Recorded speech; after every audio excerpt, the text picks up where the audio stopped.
Hello दोस्तों। तो पिछले लेक्चर में हम लोग ना सवाल लगाए थे, मतलब बेसिक वाला सवाल लगा देते थे, रेजिस्टिविटी कंडक्टिविटी वाला ये सब सवाल लगा देते थे मस्त से। इस लेक्चर में हम देखेंगे ना भाई कि जैसे कोई कंडक्टर होता है या फिर कोई ऐसा कंडक्टर है, तो उसमें कोई कंडक्टर है, कोई मेटल है, तो उसमें वास्तव में करंट कैसे फ्लो होता है। कोई कंडक्टर है, कोई मेटलिक है, मेटलिक कोई लिए मेटल लिए हैं, तो ऐसे रखा गया है, तो इसमें मुक्त इलेक्ट्रॉन है। मान लीजिए कंडक्टर है, कोई मेटल है, तो इसमें भी एक इस समय मुक्त इलेक्ट्रॉन है। मेटल में तो मुक्त इलेक्ट्रॉन रहते ही हैं, तो इसमें भी मुक्त इलेक्ट्रॉन है, लेकिन इसमें करंट फ्लो नहीं हो रहा है। इस समय करंट फ्लो हो रहा है, इसमें नहीं हो रहा है। लेकिन अगर इसको बैटरी से हम कनेक्ट कर देते हैं तो करंट फ्लो होने लगता है। क्यों? इस समय इसमें भी मुक्त इलेक्ट्रॉन है। मान लीजिए अगर इस पर मेटल माने, तो कोई भी मेटल लेंगे तो उसमें मुक्त इलेक्ट्रॉन रहता ही है, तो मुक्त इलेक्ट्रॉन है, फ्री इलेक्ट्रॉन्स हैं, लेकिन इसमें करंट का फ्लो नहीं हो रहा है। लेकिन इसको जब हम बैटरी से कनेक्ट कर देते हैं तो इसमें इलेक्ट्रॉन का फ्लो होने लगता है। ऐसा क्यों होता है कि जब बैटरी से कनेक्ट करने पर ही इलेक्ट्रॉन फ्लो होता है? इस लेक्चर में हम वही देखेंगे, ठीक है। इस लेक्चर में हम यही देखेंगे कि कैसे बैटरी से कनेक्ट करने पर ही इलेक्ट्रॉन फ्लो करता है, ऐसे क्यों नहीं फ्लो करता है। देखिए देखिए बैटरी से कनेक्ट करने पर ही इलेक्ट्रॉन फ्लो क्यों करता है। जैसे कि मान लीजिए ये कोई कंडक्टर है, मेटालिक कंडक्टर है, ठीक है। इसमें इसे इलेक्ट्रॉन है, मेटालिक कंडक्टर है भाई, मेटल है तो इसमें इलेक्ट्रॉन है। अब ये इलेक्ट्रॉन जो होते हैं ना रैंडम मोशन करते हैं, इससे ये टकराएगा, इससे ये टकराएगा, सब टकरा फकरा कर रिजल्टेंट जो होता है उसका डिस्प्लेसमेंट इलेक्ट्रॉन का किधर भी नहीं होता है। एक किसी भी तरफ इलेक्ट्रॉन का डिस्प्लेसमेंट होता नहीं है। यानी कि ये इलेक्ट्रॉन, अगर ये इलेक्ट्रॉन है, ये इलेक्ट्रॉन है, इलेक्ट्रॉन इससे टकराया, फिर ये इलेक्ट्रॉन इससे टकरा गया, फिर ये इलेक्ट्रॉन इससे टकरा गया, फिर ये इलेक्ट्रॉन इससे टकरा गया, यानी सब आपस में टकरा कर उसी स्थान पर बने रहते हैं। इधर से वो टकराया, इधर से वो टकराया, फिर वही स्थान पर आ गया। इलेक्ट्रॉन किधर भी रिजल्टेंट गति नहीं करा, रिजल्टेंट मोशन इलेक्ट्रॉन का किधर भी हो ही नहीं रहा है। तो कहाँ से जब इलेक्ट्रॉन का किधर किधर चाहे किसी भी डायरेक्शन में कोई रिजल्टेंट डिस्प्लेसमेंट हो ही नहीं रहा भाई, तो कहाँ से करंट जनरेट होगा। करंट तो जनरेट नहीं हो सकता, उसके लिए रिजल्टेंट डिस्प्लेसमेंट होना चाहिए किसी डायरेक्शन में, उसका मोशन होना चाहिए किसी डायरेक्शन में, लेकिन हो ही नहीं रहा है, तो कहाँ से करंट जनरेट होगा नहीं ना। तो देखिए होता क्या है ना कि जब ये इलेक्ट्रॉन ऐसे रहता है, मान लीजिए इसमें इलेक्ट्रॉन है, अब क्या करते हैं ना, जब इस इलेक्ट्रॉन को किसी बैटरी से मान लीजिए कनेक्ट कर देते हैं, किसी बैटरी से कनेक्ट कर देते हैं, जब इस इलेक्ट्रॉन को बैटरी 10 वोल्ट के बैटरी से मान लीजिए कनेक्ट कर दिए। अच्छा, बैटरी 10 वोल्ट का है, मतलब समझ रहे हैं कि 10 वोल्ट का बैटरी का मतलब क्या है कि इसके बीच में जो पोटेंशियल डिफरेंस है, ये वाला पॉजिटिव टर्मिनल और ये छोटा वाला नेगेटिव टर्मिनल को रिप्रेजेंट करता है। 10 वोल्ट के बैटरी का मतलब कि अगर ये 10 वोल्ट पर है तो निगेटिव वाला 0 वोल्ट पर होना चाहिए।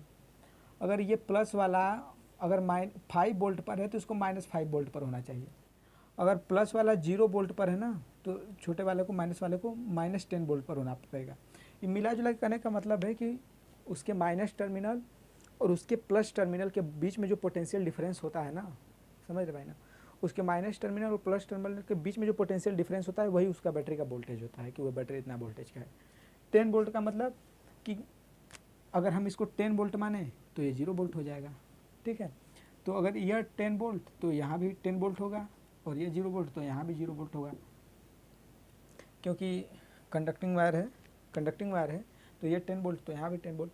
अब देखिए जब 10 वोल्ट है, 0 वोल्ट है, तो वोल्टेज जो होता है, जैसे मान लीजिए यहाँ 10 वोल्ट है, यहाँ 0 वोल्ट है, तो इलेक्ट्रिक फील्ड ज़्यादा से कम की तरफ जाता है, ज़्यादा वोल्टेज से कम की वोल्टेज की तरफ इलेक्ट्रिक फील्ड जाता है। हम इलेक्ट्रोस्टैटिक्स में सब बता दें कि इलेक्ट्रिक फील्ड, अगर इलेक्ट्रिक फील्ड के डायरेक्शन में आप जाएंगे ना तो पोटेंशियल घटता है।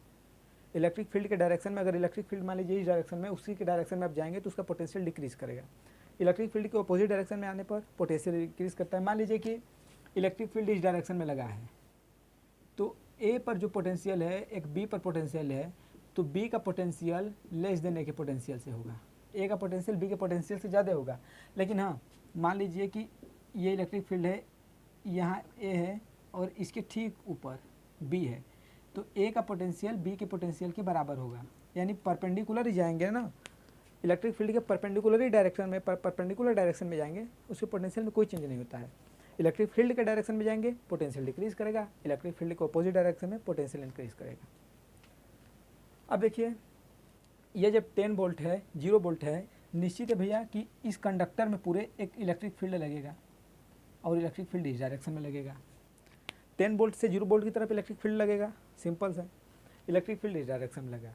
अब ध्यान दीजिएगा, जब हम बताए हैं इलेक्ट्रोस्टैटिक में बताए हैं कि किसी भी इलेक्ट्रिक फील्ड में अगर कोई चार्ज पार्टिकल रखा गया है, अगर प्लस चार्ज पार्टिकल रखा गया है तो इस पर एक फोर्स इलेक्ट्रिक फील्ड के डायरेक्शन में ही लगेगा, क्यों ही।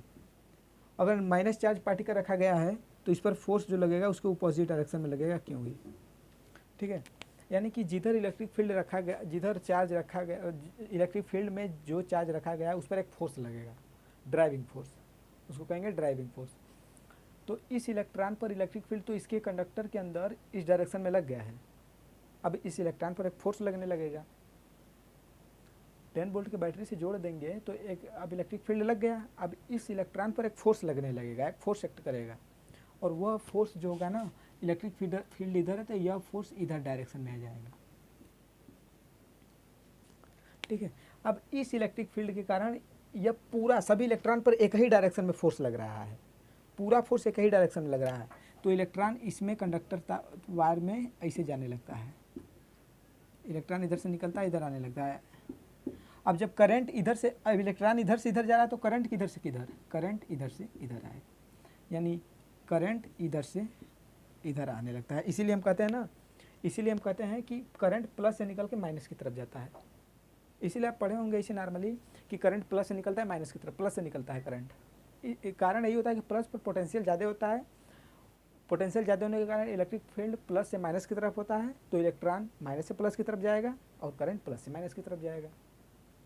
सिंपल यही कंसेप्ट होता है, और इसलिए इस पर ड्राइविंग फोर्स लगता है, और उस ड्राइविंग फोर्स के कारण इलेक्ट्रॉन पूरा एक ही दिशा में गति करने लगता है, उसका डिस्प्लेसमेंट नेट डिस्प्लेसमेंट एक ही दिशा में हो जाता है, जिसके कारण इस कंडक्टर में करंट जनरेट हो जाता है, करंट फ्लो होने लगता है। समझ में आ रहा है ना, समझ में आ रहा है।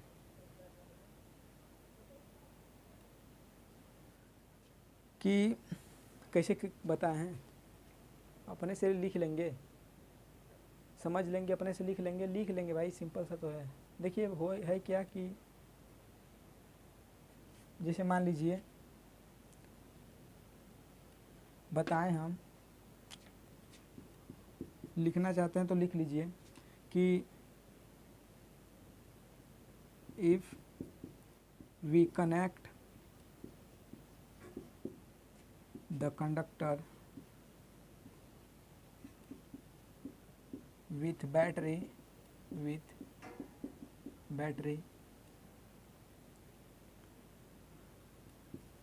there will be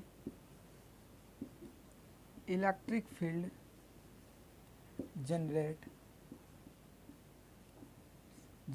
in conductor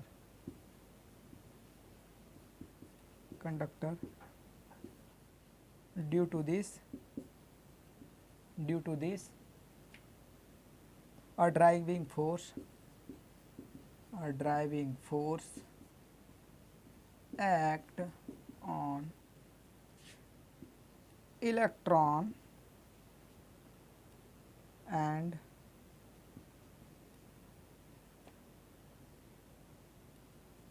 electron will move due to this a current generates in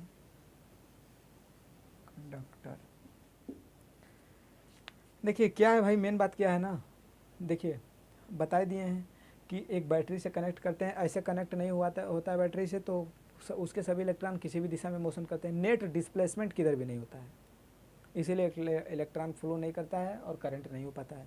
लेकिन जब इसको हम बैटरी से कनेक्ट कर देते हैं, जब इसको बैटरी से हम कनेक्ट करते हैं, ध्यान से देखिए बैटरी से कनेक्ट है, जब इसको बैटरी से कनेक्ट करते हैं तो इसका पॉजिटिव वाला टर्मिनल ज़्यादा पोटेंशियल पर और नेगेटिव वाला टर्मिनल कम पोटेंशियल पर रहता है, जिसके कारण इस कंडक्टर में एक इलेक्ट्रिक फील्ड जनरेट हो जाता है। और इलेक्ट्रिक फील्ड जनरेट होने के कारण इस पर एक ड्राइविंग फोर्स लगता है, क्योंकि चार्ज्ड पार्टिकल है इलेक्ट्रॉन, और ये इलेक्ट्रिक फील्ड में रखा गया तो उस पर एक फोर्स लगेगा, ड्राइविंग फोर्स लगेगा, और वह इस इलेक्ट्रॉन को इधर की तरफ मूव करवा लेता है उल्टा। जिस डायरेक्शन में इलेक्ट्रिक फील्ड है उसके अपोजिट डायरेक्शन में इलेक्ट्रॉन पर फोर्स लगेगा, और अगर इलेक्ट्रॉन पर उसके अपोजिट डायरेक्शन में फोर्स लगेगा तो उसका करंट इलेक्ट्रॉन के जिधर इलेक्ट्रॉन मोशन कर रहा है उसके अपोजिट डायरेक्शन में होगा, यानी करंट इधर से उधर होगा और करंट फ्लो होने लगता है। यही कंसेप्ट होता है। और एक और लिख लीजिएगा कि conductor will be always uncharged इन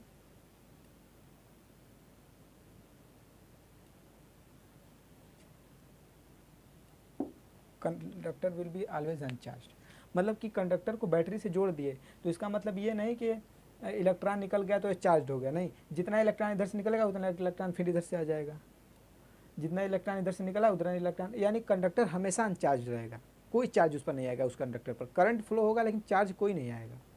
ठीक है, वीडियो रोकर इसको नोट कर लीजिए कंसेप्ट को, और इसको नोट कर लेंगे अच्छा से जो जितना बताया है, फिर उसके बाद इसको लिख लीजिए अच्छे से, बाद में देखेंगे तुरंत याद आ जाएगा कि अच्छा इसे है। ठीक है, वीडियो रोकिए, नोट कर लीजिए अच्छे से, वीडियो रोकर नोट कर लीजिए, फिर बता रहे हैं। वीडियो रोकर नोट कर लीजिए, देखें चल रहे हैं कि नहीं। हाँ ठीक है, ठीक है, चल रहा है। वीडियो रोकर नोट कर लीजिए, इसको मिटा रहे हैं। वीडियो रोकर इसको नोट कर लीजिए, वीडियो रोकर इसको नोट कर लीजिए, नोट कर लीजिए भाई, मिटा रहे हैं। हो गया नोट, ठीक है, मिटा रहे हैं।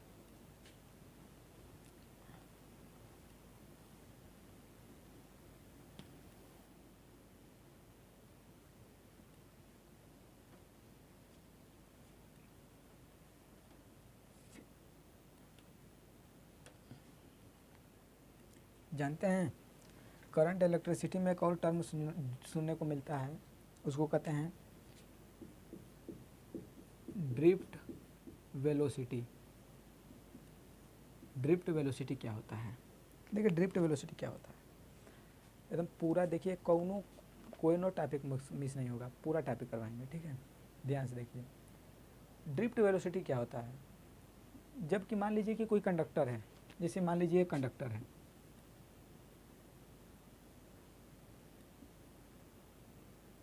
और इसको हम बैटरी से जुड़े हैं, 10 वोल्ट का बैटरी है, इलेक्ट्रॉन इसमें है। ठीक है, अच्छा ये बताइए, इस कंडक्टर को हम जब बैटरी से जोड़े हैं तो इस पर यह 10 वोल्ट आ गया, यह 0 वोल्ट आ गया, इस पर इलेक्ट्रिक फील्ड लगेगा, इस पर एक फोर्स लगेगा। ठीक है, तो ये बताइए इलेक्ट्रिक फील्ड इस डायरेक्शन में लगेगा, फोर्स इस डायरेक्शन में लगा, तो क्या यह इलेक्ट्रॉन पर जो फोर्स लगा, जितना फोर्स लगेगा क्या उतने फोर्स से, या उसी जितना फोर्स से उसका धक्का लगेगा इस इलेक्ट्रॉन पर, क्या उसका एकदम पूरा डिस्प्लेसमेंट वही हो जाएगा? वही हो जाएगा। जैसे कि वायर है, कंडक्टर है, इसमें अगर इलेक्ट्रॉन पर फोर्स लगा तो एक इलेक्ट्रॉन दूसरे इलेक्ट्रॉन से टकराएगा, दूसरा इलेक्ट्रॉन तीसरे इलेक्ट्रॉन से, कई इलेक्ट्रॉन है ना भाई इसमें, इसका डिस्प्लेसमेंट ऐसे हुआ तो ये इसे टकराया, फिर इसका इधर, मतलब टकराते टकराते टकराते टकराते बहुत टक्कर के बाद इलेक्ट्रॉन धीरे धीरे चलता है। ये इलेक्ट्रॉन इससे ये इलेक्ट्रॉन अपने अगले वाले इलेक्ट्रॉन से टकराया होगा, ये इलेक्ट्रॉन अपने, बहुत सारे इलेक्ट्रॉन है ना, तो फोर्स भले लग रहा है लेकिन टक्कर तो होगा ही। फोर्स लग रहा है तो इसका मतलब यह नहीं कि पूरा हीरो जैसा जाएगा इलेक्ट्रॉन को हटाते हटाते, नहीं ना, जितना इलेक्ट्रॉन सामने आएगा टकराते रहेगा ना, जितना इलेक्ट्रॉन सामने रहेगा उससे टकराएगा, वो उससे टकराएगा। बस ये है कि थोड़ा सा फोर्स लगा है तो टक्कर के बाद उसका जो डिस्प्लेसमेंट, नेट डिस्प्लेसमेंट है, जीरो ना होकर कुछ आगे रहेगा, फिर वह टकराएगा उससे कुछ आगे, कुछ धीरे धीरे धीरे धीरे धीरे धीरे थोड़ा थोड़ा आगे बढ़ेगा। ठीक है, बहुत थोड़ा थोड़ा बहुत धीरे धीरे डिस्प्लेसमेंट करेगा इलेक्ट्रॉन, लेकिन नेट डिस्प्लेसमेंट नेट उसका एक डायरेक्शन में होगा, लेकिन बहुत ज़्यादा टक्कर के बाद होगा। जो बहुत ज़्यादा टक्कर के बाद, बहुत ज़्यादा टक्कर के बाद या बहुत ज़्यादा कोलिजन के बाद जो इलेक्ट्रॉन का नेट डिस्प्लेसमेंट होता है, उसी डिस्प्लेसमेंट बाई के टाइम को हम कहते हैं ड्रिफ्ट वेलोसिटी। ड्रिफ्ट वेलोसिटी, यानी कि लिख लीजिए कि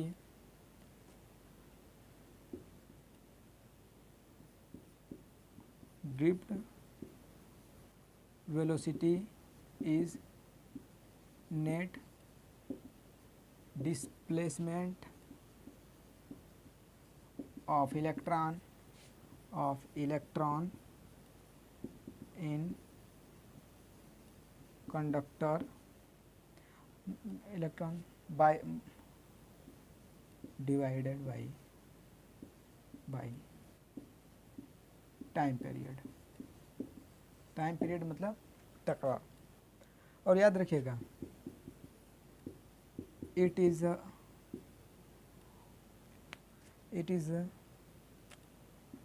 ऑर्डर ऑफ मिलीमीटर पर सेकेंड। जो ड्रिफ्ट वेलोसिटी है ना वो मिलीमीटर पर सेकेंड के ऑर्डर का होता है। It is order of millimetre पर सेकेंड, यानी ड्रिफ्ट वेलोसिटी जो होता है ना मिलीमीटर पर सेकेंड का होता है। और जानते हैं लिखे हैं drift velocity is net displacement of the electron is the conductor divided by time period. यानी कि इलेक्ट्रॉन का जो नेट डिस्प्लेसमेंट हो रहा है बहुत ज़्यादा टक्कर के बाद धीरे धीरे होगा डिस्प्लेसमेंट, और बहुत धीरे मिलीमीटर पर सेकेंड इतने धीरे धीरे होता है, वही उसका होता है ड्रिफ्ट वेलोसिटी। ठीक है, देखिए पहले इसको नोट कर लीजिए फिर मिटा के बता रहे हैं आगे। इसको पहले नोट कर लीजिए वीडियो रोककर।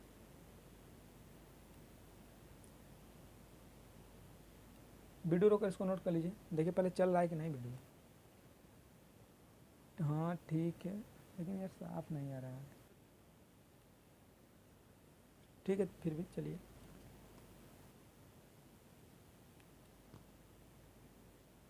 मिटाएं, ठीक है, इसको नोट कर लिए हैं ना, नोट किए हैं ना, मिटा रहे हैं तब इसको नोट किए होंगे, मिटा रहे हैं।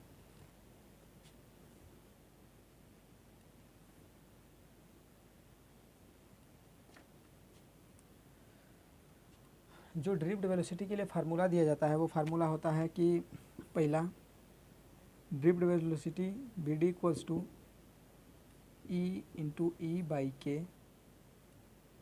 M e into tau. ये होता है formula for drift velocity. Drift velocity v d drift velocity लिख लीजिए, लिखना है तो v d is drift velocity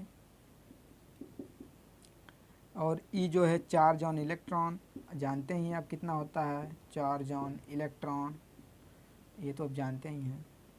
ई जो होता है क्या होता है इलेक्ट्रिक फील्ड, जानते ही हैं।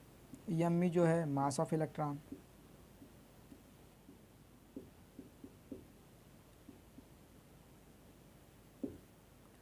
और जो टाउ है, टाउ इसको टाउ कहते हैं, टाउ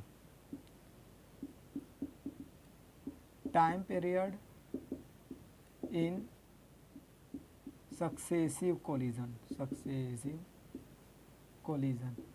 सक्सेसिव या फिर इसको ना रिलैक्सेशन टाइम भी कहते हैं, रिलैक्सेशन टाइम। यानी कि टाउ जो होता है ना टाइम पीरियड होता है, यानी एक इलेक्ट्रॉन दूसरे इलेक्ट्रॉन से टकराने में कितना समय लिया। एक इलेक्ट्रॉन दूसरे इलेक्ट्रॉन से टकराएगा इसमें, तो एक इलेक्ट्रॉन दूसरे इलेक्ट्रॉन से टकराने में कितना समय लिया उसी को कहते हैं टाउ। एक इलेक्ट्रॉन दूसरे इलेक्ट्रॉन से टकराने में कितना है उसी को रिलैक्सेशन टाइम या फिर सक्सेसिव कोलिजन के बीच का टाइम पीरियड कहते हैं। वीडियो रोकर इसको नोट कर लीजिए, वीडियो रोकिए, इसको नोट कर लीजिए। याद रखिएगा यहाँ से कि V D is directly proportional to tau है, ये भी नोट कर लीजिएगा। V D is directly proportional to tau है, V D is directly proportional to tau है, याद रखिएगा। और वी डी और यही V D is directly proportional to electric field भी है, लेकिन यम्मी और इलेक्ट्रॉन पर जो चार्ज है और इलेक्ट्रॉन का मास है वो तो दोनों कांस्टेंट हो जाएंगे, उससे तो मतलब नहीं है। डायरेक्टली प्रोपोर्शनल है उसको लिख लीजिएगा, जो डायरेक्टली प्रोपोर्शनल है काम आ जा सकता है आगे ना, आगे काम आएगा। ठीक है, वीडियो रोके इसको नोट कर लीजिए।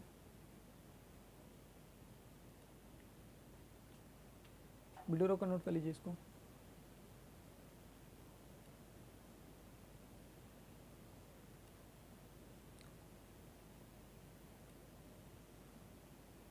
ठीक है, मिटा दे रहे हैं। तो हो गया ना ड्रिफ्ट वेलोसिटी, ड्रिफ्ट वेलोसिटी का कॉन्सेप्ट हो गया।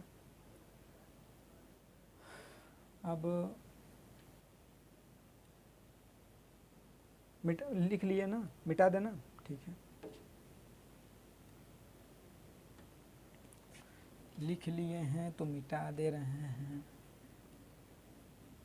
अच्छा, अब हम एक टर्म और आता है, मोबिलिटी ऑफ इलेक्ट्रॉन। एक टर्म आता है और पढ़ने को मिलेगा, मोबिलिटी ऑफ इलेक्ट्रॉन। कह रहे हैं भाई एक भी टॉपिक नहीं छोड़ा जाएगा, बस ध्यान से पढ़िए। और का बाई चांस अगर मिस्टेक वाइज छूट गया तो अब उतना थोड़ी ध्यान दे सकते हैं। अगर छूट जा रहा है बाई चांस, कोई भी नहीं ध्यान दे रहा है तो उसकी बात अलग है, लेकिन अगर ध्यान में रहेगा तो कोई टॉपिक इसे नहीं छोड़ेंगे हम। अगर मतलब ध्यान उतर गया, नहीं ध्यान दे पा रहे थे, छूट गया का तो उसकी तो, लेकिन अपने से कोशिश करेंगे कि एक भी ना छूटे। बाई चांस अगर छूट गया तो उसकी बात अलग है भाई। देखिए मोबिलिटी ऑफ इलेक्ट्रॉन क्या होता है कि कंडक्टर है, ये कंडक्टर है, मान लीजिए कंडक्टर है, तो इस कंडक्टर में इलेक्ट्रॉन कितना फ्री होकर मूव कर ले रहा है। इस कंडक्टर में इलेक्ट्रॉन कितना फ्री होकर मूव कर ले रहा है। कोई कंडक्टर है और उस कंडक्टर में कोई इलेक्ट्रॉन कितना फ्री होकर मूव कर ले रहा है, वही होती है उसकी मोबिलिटी ऑफ इलेक्ट्रॉन, मूविंग। जैसे फ्रीडम, मूव करना, फ्री होना, कि इलेक्ट्रॉन कंडक्टर में कितना फ्री हो जा रहा है भाई, कितना, वही उसकी मोबिलिटी ऑफ इलेक्ट्रॉन होती है। मोबिलिटी ऑफ इलेक्ट्रॉन को ना म्यू से लिखते हैं, लेकिन मोबिलिटी ऑफ इलेक्ट्रॉन है तो इलेक्ट्रॉन को नीचे थोड़ा सा लिख देते हैं, थोड़ा सा इसको भी पता चले कि हाँ इलेक्ट्रॉन है, थोड़ा सा है तो थोड़ा सा ही लिखेंगे। तो मोबिलिटी ऑफ इलेक्ट्रॉन जो होता है ड्रिफ्ट वेलोसिटी बाई के इलेक्ट्रिक फील्ड होता है। मोबिलिटी ऑफ इलेक्ट्रॉन बाई के, इसका फार्मूला होता है मोबिलिटी ऑफ इलेक्ट्रॉन का ड्रिफ्ट वेलोसिटी, या फिर इसको लिखना चाहें तो लिख सकते हैं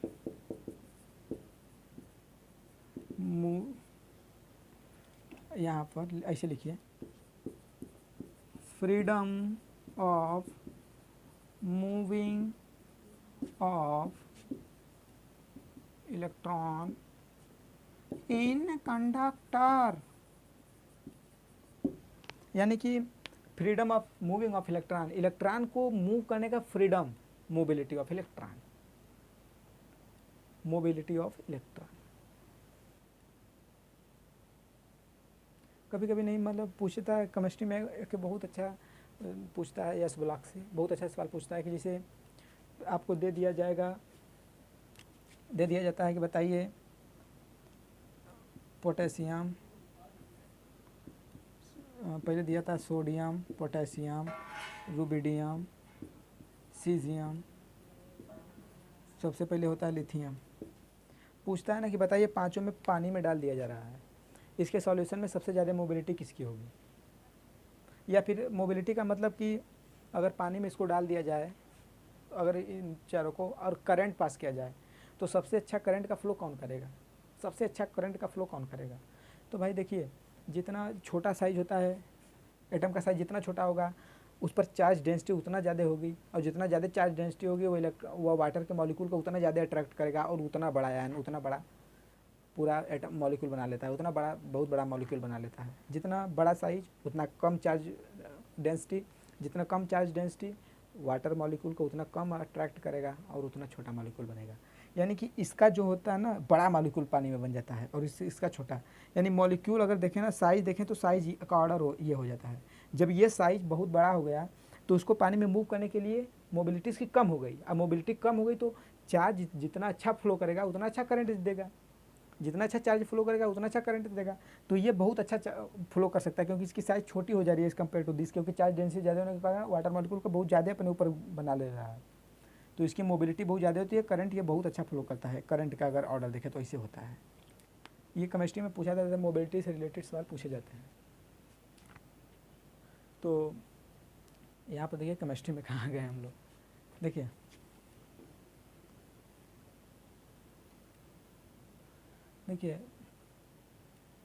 अब जो यानी VD होता है ना, जिसे मान लीजिए म्यू ई को क्या लिख सकते हैं, अच्छा VD को क्या लिख सकते हैं, VD को E/E/के M/E टाउ मल्टीप्लाइड बाई 1/के ई तो है ही, ई से ही कैंसिल हो जाएगा, बचेगा क्या ई इंटू टाउ बाई के एम इंटू ई। ई और एम ई कांस्टेंट है, यानी mu is directly proportional to tau. ये भी याद रखिएगा, ये भी याद रखिएगा। ये सब सवाल ज़्यादा एप्लीकेबल होता है जहाँ पर ज़्यादा डाटा से सफिशिएंस नहीं दिया जाता है ना, तो अधिकतर सवाल अगर ज़्यादा डाटा जो है सफिशिएंट नहीं दिया गया है तो अधिकतर सवाल हम उसका रेशियो लेकर या फिर उसके प्रोपोर्शनल में है कि डायरेक्टली प्रोपोर्शनल है कि इनवर्सली प्रोपोर्शनल है, इससे सवाल कर लेते हैं कई ठो। वीडियो रोक कर नोट कर लीजिए, फिर बता रहे हैं आगे। वीडियो रोक के नोट कर लीजिए, फिर आगे बता रहे हैं। जो भाई ज़्यादा यूजफुल है उसको हम अच्छे से करेंगे, जो कम यूजफुल है उसको भी करेंगे, लेकिन उस ज़्यादा यूजफुल वाले से ज़्यादा अच्छे से जो करेंगे उससे थोड़ा सा कम करेंगे, लेकिन सभी को करेंगे सभी को। वीडियो रोक कर नोट कर लीजिए अच्छे से एकदम, वीडियो रोकिए नोट कर लीजिए।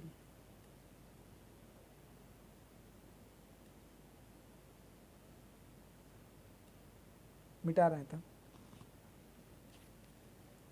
मिटा रहे हैं, ठीक है, मिटा रहे हैं।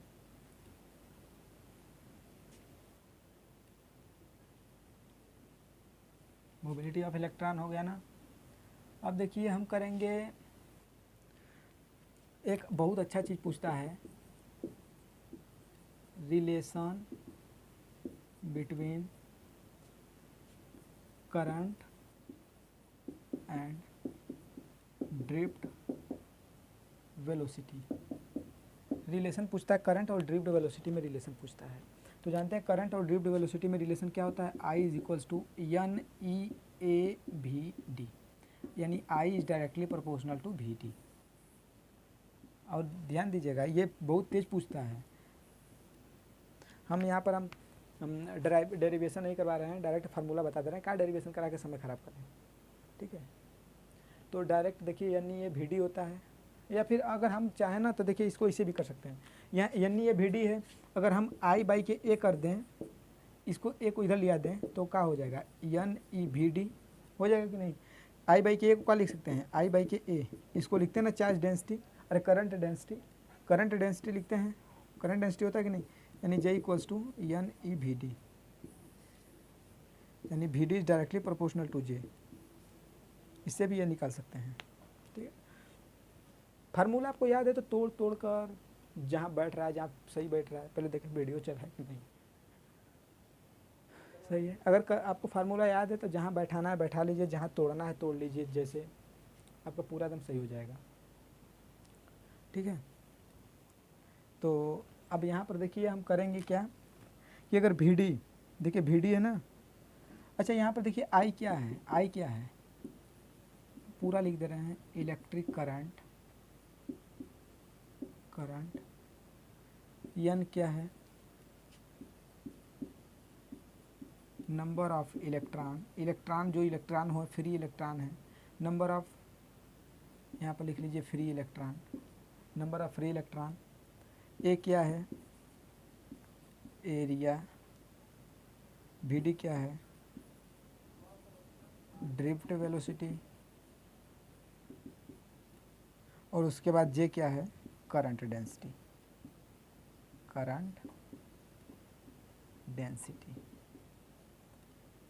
बस यही सब है, ठीक है।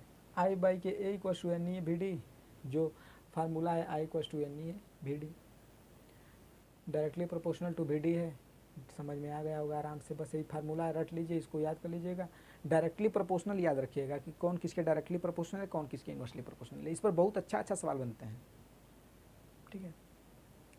तो वीडियो रोकिए और इसको नोट कर लीजिए।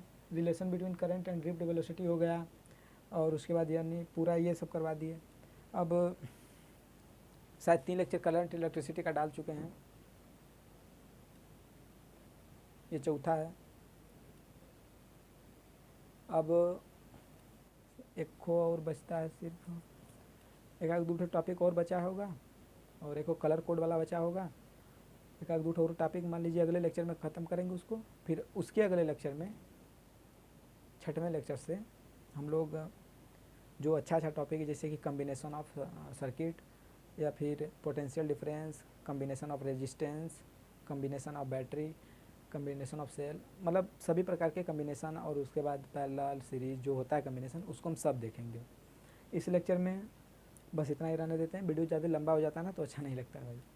तो इसको नोट कर लीजिए, अगले लेक्चर में हम इसी को आगे बढ़ाएंगे, अभी कम्बिनेशन को नहीं बताएंगे। इलेक्ट्रिक सर्किट इस लेक्चर के बाद जो अगले लेक्चर होगा, उस लेक्चर के अगले लेक्चर में हम इलेक्ट्रिकल सर्किट बताएंगे। और अच्छा, उसमें सवाल अच्छे अच्छे रहते हैं और उससे सवाल बहुत ज़्यादा पूछते भी हैं। और इसमें इतना रहने देते हैं, इससे ज़्यादा सवाल आते नहीं हैं, आते हैं, मैं नहीं कह रहा हूँ कि नहीं आते हैं, लेकिन जिससे ज़्यादा सवाल होते हैं उसको हम ज़्यादा करवाएंगे। इससे आते हैं कम आते हैं तो एक आध दो सवाल जो अगले लेक्चर में होगा तो एक आध दो तीन सवाल इस पर करवा देंगे। नहीं तो जिससे सवाल आएंगे तो उससे तो धुआंधार हम करवाएंगे, आपको चिंता लेने वाली बातें नहीं है। ठीक है, तब इसको नोट कर लीजिएगा। ठीक है, बाय बाय।